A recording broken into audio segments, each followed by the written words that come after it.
खबर पलामू जिला के तरहसी प्रखंड से है, जहां अखिल भारतीय आदिवासी महासभा पलामू जिला तदर्थ कमेटी के नेतृत्व में तरहसी प्रखंड के गोंदी पंचायत भवन परिसर में प्रखंड कमेटी गठन हेतु बैठक आयोजित की गई, जिसकी अध्यक्षता व संचालन मनोज सिंह चेरो द्वारा किया गया।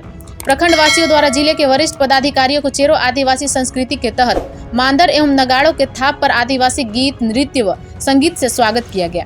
कार्यक्रम में मुख्य रूप से जिला संयोजक त्रिपुरारी सिंह चेरो, सह संयोजक प्रताप तिर्की, सदस्य अजय सिंह चेरो, सिरिल टोपो, सुनील सिंह चेरो एवं पांकी प्रखंड उपाध्यक्ष रंजन कुमार सिंह चेरो की उपस्थिति में सर्वसम्मति से प्रखंड अध्यक्ष दशरथ सिंह चेरो, उपाध्यक्ष रामदुलार सिंह चेरो, सचिव संतोष सिंह चेरो, उप सचिव आशीष सिंह चेरो, कोषा अध्यक्ष केदारनाथ सिंह चेरो व लाल मुनि सिंह चेरो को उप कोषाध्यक्ष, तो वहीं अवधेश सिंह चेरो को संयोजक एवं कन्हाई सिंह चेरो को सह संयोजक तथा राजमुनि सिंह चेरो को मीडिया प्रभारी बनाया गया। सभी नव चयनित प्रखंड पदाधिकारियों ने आगामी 11 एवं 12 फरवरी लगने वाले दुबे अखाड़ के राजकीय आदिवासी विकास महाकुंभ मेला एवं 14-15 अप्रैल 2023 अखिल भारतीय आदिवासी महासभा के द्वितीय महासम्मेलन में पूरी टीम के साथ हजारों की संख्या में शिरकत करने का आश्वासन भी दिया। आइए देखते हैं द न्यूज रेवोल्यूशन संवाददाता की ये खास रिपोर्ट। कहीं ना कहीं अगर हमारी जल जंगल जमीन पे कोई अतिक्रमण कर रहा है तो मजबूरन हमको भी तो कुछ ना कुछ विचार करना पड़ेगा ना। आज धीरे धीरे करके ही सही, लेकिन झारखंड में जो नक्सलवाद प्रभावित क्षेत्र थे वो धीरे धीरे कम हो रहा है। कम इसलिए भी हो रहा है क्योंकि सरकारें जो है आदिवासी के हित में बहुत सारी ऐसी योजनाएं चला रही है, बहुत सारी ऐसा विकास की चीज़ें आपको आपके सामने प्रस्तुत कर रही है, ताकि आप उस जीवन को छोड़कर आप वापस अपनी जीवन में आए और समाज के बीच रहने का प्रयास करें, समाज के साथ रह के, समाज के साथ एकजुट होकर के समाज को आगे ले जाने का प्रयास करें, ताकि कोई आपके साथ फिर ऐसा अन्याय ना कर सके। ये हमको पता है कि कहीं ना कहीं आपके साथ, हम आदिवासियों के साथ ऐसा अन्याय होता था, तब हम जंगली सिपाही के रूप में बंदूक उठाने पर मजबूर थे, है कि नहीं? तो ये चीज़ें सच्चाई है कि कहीं ना कहीं हमको दबाया गया है, हमको कहीं ना कहीं हमको सताया गया है, तब हमारे लोग बंदूक और सिपाही बनने पर मजबूर हुए कि नहीं?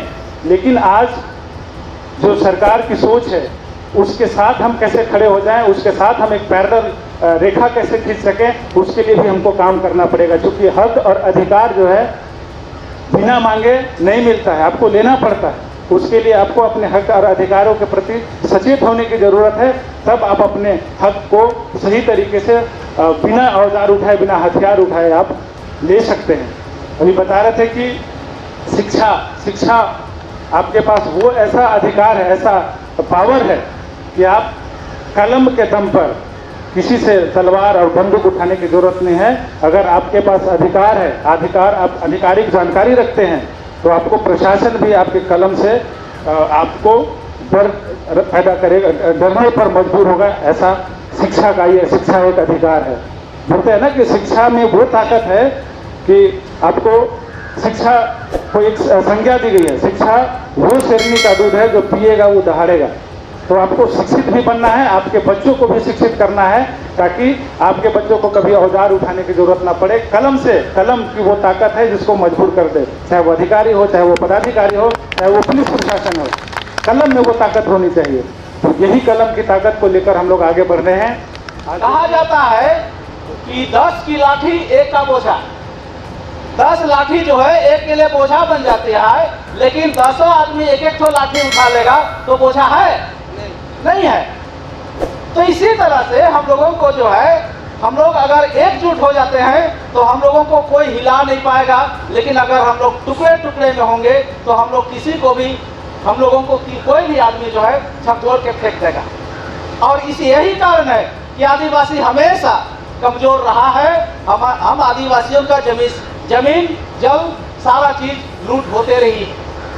अखिल भारतीय आदिवासी महासभा का उद्देश्य यही है कि हम लोग जितने कोई अलग अलग जाति और धर्म के नाम पर बटे हुए हैं, सभी आदिवासियों को एकजुट में लाना, एक मंच में लाना और एक साथ पूरे आदिवासियों की संगठन एक साथ होकर के अखिल भारतीय आदिवासी महासभा के बैनर तले हम अपनी आवाज को बुलंद करेंगे और हम सरकार को या हमारे ऊपर जो शोषण करता है उसको अपनी ताकत दिखाएंगे कि हम आदिवासी एक हो चुके हैं। अब हम कोरवा, परहिया, दुलचिया, उरांव, मुंडा के बीच में अलग अलग हम अभी विभाजित नहीं है। सभी आदिवासी एक मंच में आ चुके हैं और हम लोग इसका प्रमाण देंगे 14 और 15 तारीख को।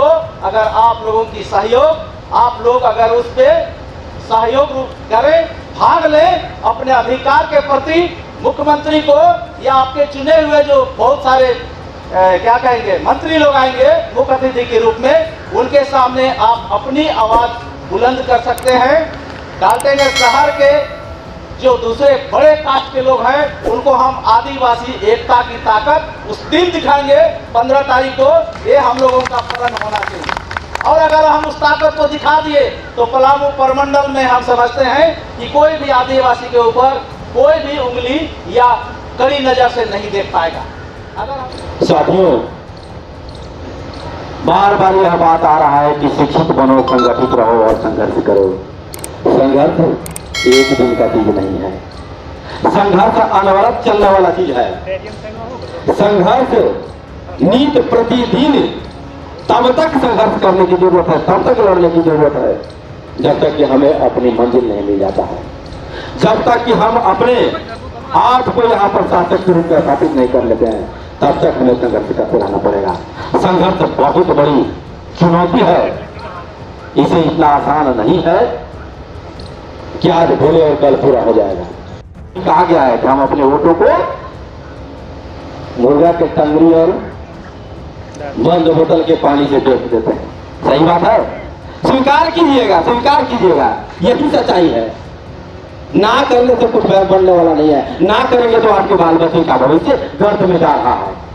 ना कीजिएगा, इनकार कीजिएगा, सच को नहीं मानिएगा तो आपके बाल बच्चों का भविष्य गर्त में जा रहा है, आपके बाल बच्चों का भविष्य डूब रहा है। आज तो आप अपने पूर्वजों के दिए हुए जमीन पर खा रहे हैं, कमा रहे हैं, जोत रहे हैं, खोल रहे हैं, लेकिन आपके बच्चे को यहाँ से कहाँ से मिलेगा जंगल जमीन, जब उसे सामान दिए हाथ में चला जाएगा, जब वे आपकी कमजोरी के चलते आपके बच्चों का हक मार लेगा, आपके बच्चों का हक लेकर के चला जाएगा, तो आपके बच्चे कहाँ जाएंगे। हम सभी जानते हैं और ये हल्ला भी करते हैं कि जल, जंगल, जमीन हमारा है। निश्चित रूप से जल, जंगल, जमीन हमारा है।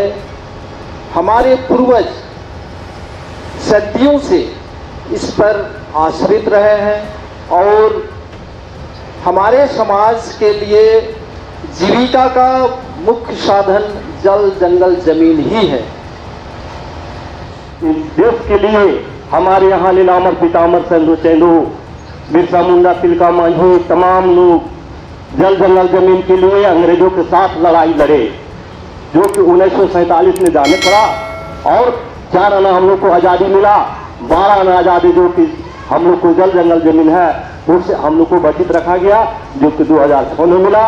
इस कानून को हम लोग अपना कानून समझते हुए, अपना अधिकार को समझते हुए हम लोग को एकजुटता होना होगा। और जो यहाँ परी वन विभाग के परिकर लोग जो हम लोग आदिवासी मूलवासियों के साथ मनमानी ढंग से हम लोगों के साथ अन्याय कर रहा है, उसका खिलाफ में हम लोग को एकजुटता होना होगा। बिना जरूरत, बिना काम का उसको काट कर बर्बाद नहीं करें। जमीन है, जमीन को एक तीसरे गैर आदिवासी में हम न दें। जब भी दें, अगर वैसी मुश्किल जरूरत पड़े तो आदिवासी का चीज आदिवासी में दीजिए, गैर आदिवासी में दीजिएगा, फिर आपको उसके साथ लड़ाई लड़ना पड़ेगा। इस सारी चीज को आप अपने में जानकारी जब तक नहीं रहिएगा तब तक कुछ नहीं होगा। चौथी बात, हमारी या किसी गांव, थाना, ब्लॉक या जिला या राज्य में सबसे बड़ा हमारी एकता की जरूरत है। एकता नहीं रहेगा, आप अकेले कुछ नहीं कर पाइएगा। इसलिए माता बहनों, भाइयों, हम लोग एकजुट एकता बना कर रहे हैं। अरे घर में तो हंडिया डलिया का सबका झगड़ा झुझुट तनी मनी होता है। कहा गया है कि कपार फूटे तो फूटे लेकिन मत न फूटे। दोस्तों, ये चीजें याद कर लीजिए। जिस दिन हमारी एकजुटता हो जाएगी, हमारा कोई हक नहीं छीन सकता है। लेकिन हमारी सबसे कमी यही है कि हम में एकता नहीं है। उस एकता को एकत्रित करने के लिए आज हम लोग यहाँ जमा हुए हैं। आज तक हमने जो भी पढ़ा, सुना या देखा, इसका इतिहास गवाह है कि भारत में अगर किसी का शोषण हुआ है तो मात्र आदिवासी और हरिजन का हुआ है। और आज तक आदिवासी हरिजन का अगर शोषण हुआ है तो उसमें आवाज उठाने के लिए कोई आगे नहीं आता। इसका मुख्य कारण है कि हम लोग एकजुट नहीं हैं और चंद लोगों की आवाज के कारण हम लोग दब जाते हैं। और जिस दिन आप अगर संगठित हो जाइएगा, किसी के ताकत नहीं है कि आपके ऊपर आंख उठाकर देखे, जुल्म करने की तो बात दूर है।